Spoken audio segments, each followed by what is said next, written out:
Well, this afternoon I'm pleased to say we've been invited to the home of Chris McKean, and we're going to ask him a few questions, and hopefully Chris will talk to us and tell us a little about himself and a little bit about his life. So Chris, thanks for having us here today. Oh, very welcome, John. I hope I can be of assistance and help your nurses with their training. Good, thank you. The first thing I noticed, Chris, is clearly you've got some physical disability.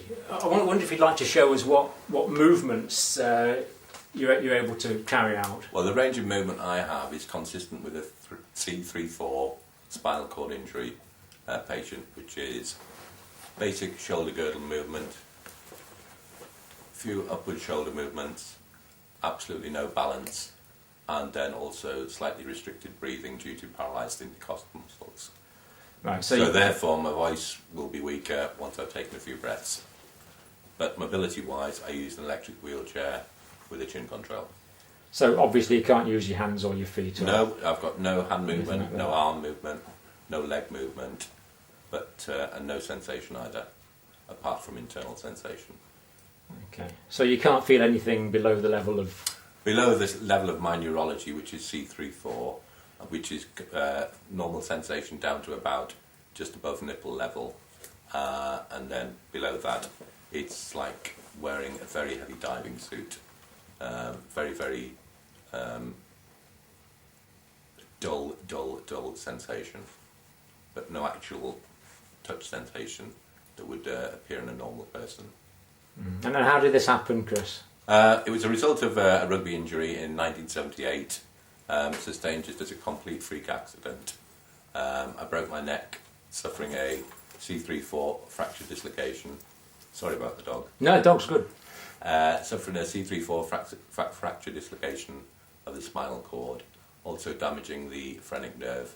Therefore, I was on a ventilator for the first 4 months of my injury. Right, but how's your breathing now?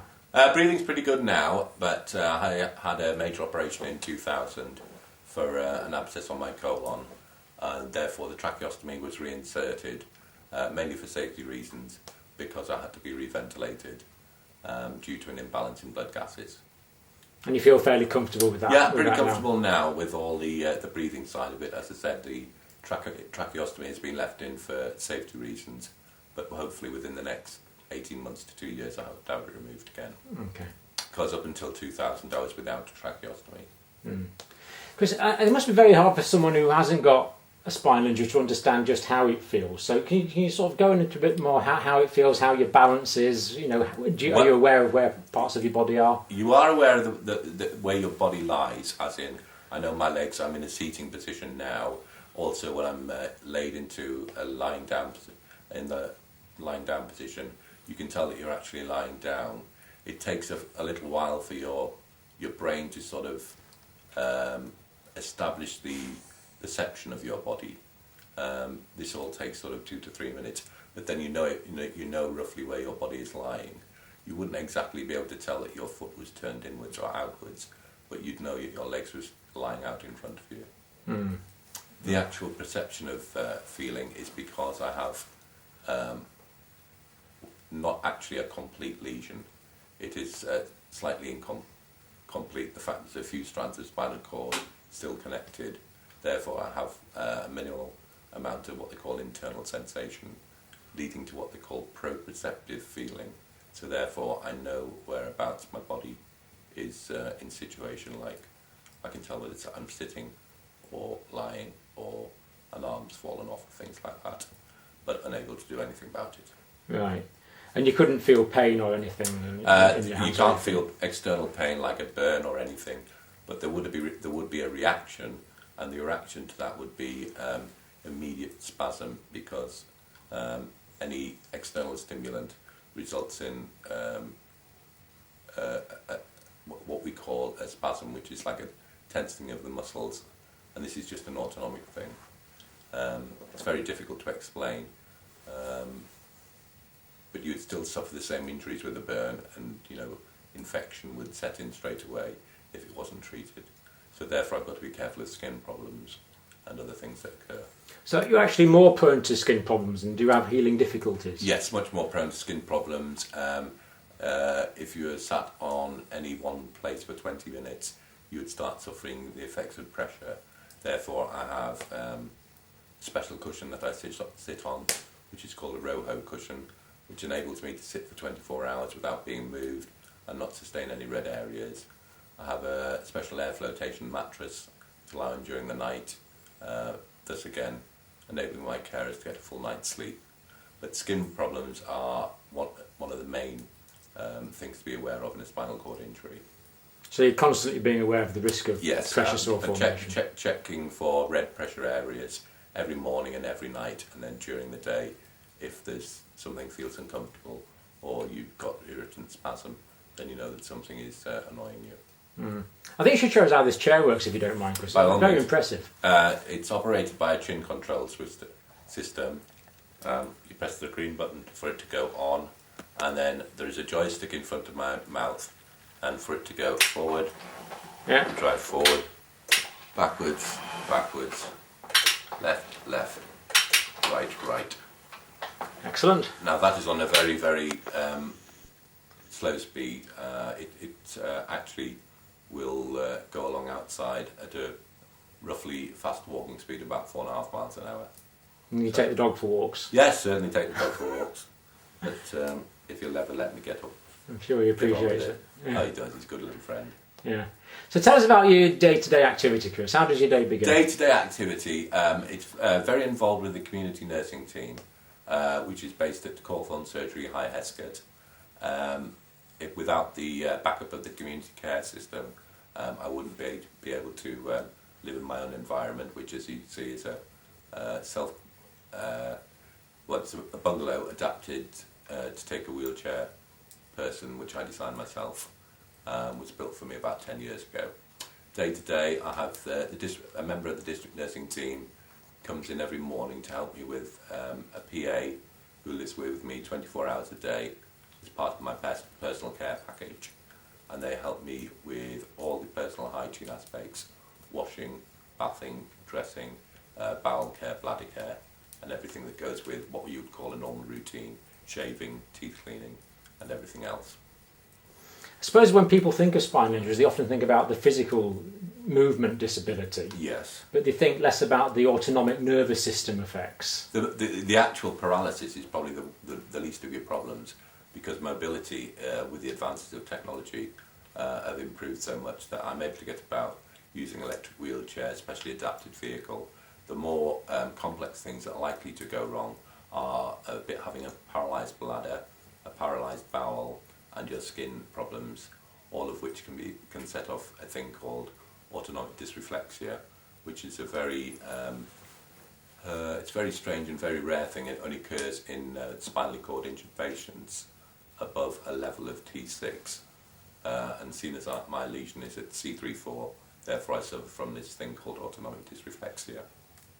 So if your bladder was too full, or you became constipated, or you were sitting on something too hard, or exactly, what would happen in that situation? It would manifest itself in a manner of ways. The main symptom being it would increase your blood pressure, and I would be able to tell this by getting a slightly blotchy face, and I would start sweating, your blood pressure rises, and because of the fact you have no stomach muscles or muscle in the abdominal area, your body is not able to cope with the increase in blood pressure, and then the pressure would keep rising and rising, and in its worst condition, dysreflexia can lead to either strokes or brain hemorrhage. So therefore it's pretty important to make sure that you find out the cause and relieve it within 20 minutes. So you would get red and blotchy, you would be sweaty. Do you feel anything else when that happens? Yes, your pulse rate would slow down, and you'd feel a pounding, a headache as well, which would start, and that's when you've got to really realise that you've got to do something about it. And one of my main forms of medication is quick release nifedipine. So you would take that if I would take that drug if I knew that was going to be a problem, and that would automatically bring my blood pressure down, and it gives you a 20 to 30 minute window so that you can attend the cause and remove the cause. Right, so you've got that period of time to act. So it would be if you do a blocked catheter or something like that, you'd be able to release the catheter, change that, or if it was a bowel, you'd be able to see what was up with the bowel, or remove yourself from sitting on a hard object, or also could be an infection, say pressure sore that's got infected or something like that. So you need some nifedipine in the house all the time, Yeah, just on the off I chance. carry nifedipine wherever I go. I have some in the house all the time. I also take it out with me in the car if I go anywhere in the car, just as a precaution. I mean, touch wood, which I can't do.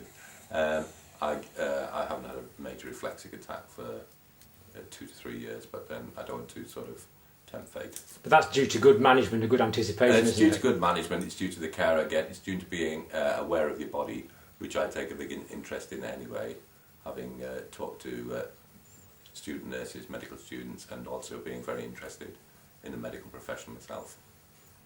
Good. So tell us about what you do for interests and hobbies and... Interest, still sport unfortunately, so my main interest is sport, which is rugby, football, cricket. So you won't put off rugby? It certainly wasn't put off rugby, no, as soon as I played with 2 England players, and also have trips over to Newcastle to watch the Falcons rugby team.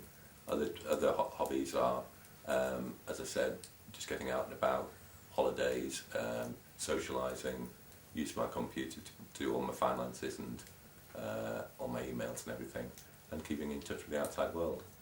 So basically you live what is a relatively normal life. I try to live as much as a normal lifestyle as possible, without the aid of a 24-hour PA, which is done through an agency and what they call the Independent Living Fund. My life would not be, I would not be able to live by myself in my own community. But because of that you're living in your own Yeah, I environment. live in my own house. community. I live in the same village where I've lived for the last 30 years. Everybody sort of knows me, unfortunately. And everybody's very, very supportive, both of not myself, also my family, who've also suffered the consequences of the traumatic injury that I suffered. It's not only me that suffers; it's also family, friends, siblings, close friends, and relatives. I mean, has this made you aware of the importance of trying to prevent injuries and good management of... It's the management of the injury is very important. You're never going to stop spinal injuries, especially with the increase in leisure activities, road traffic accidents, and mainly silly injuries, just like falling off steps. So you know it can occur to anybody at any time. It's part of the day, part of every day of everybody's life. Everybody's just 1 second away from spinal cord injury. Hopefully it never happens to anybody. It's a very, very low risk chance of it happening, but it can happen. But it's quite possible that I could suffer one, or anyone watching this video could suffer a similar Anybody injury. could suffer it. I mean, I was the last person I thought would ever suffer it. Being active, fit, young, I never thought that I would suffer a broken neck at the age of just under 16. Yes.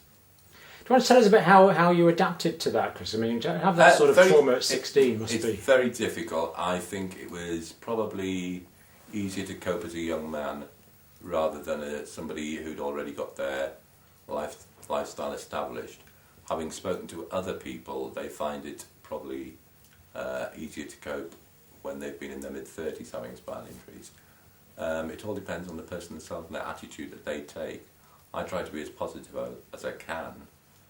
Probably the feedback that the district nurses give me is probably say that I'm not as positive as I should be, but the fact that I've got a very good backup team, a community care team, domiciliary physiotherapist, and all the support that I suffer, all the support I receive is without doubt one of the greatest helps to my life.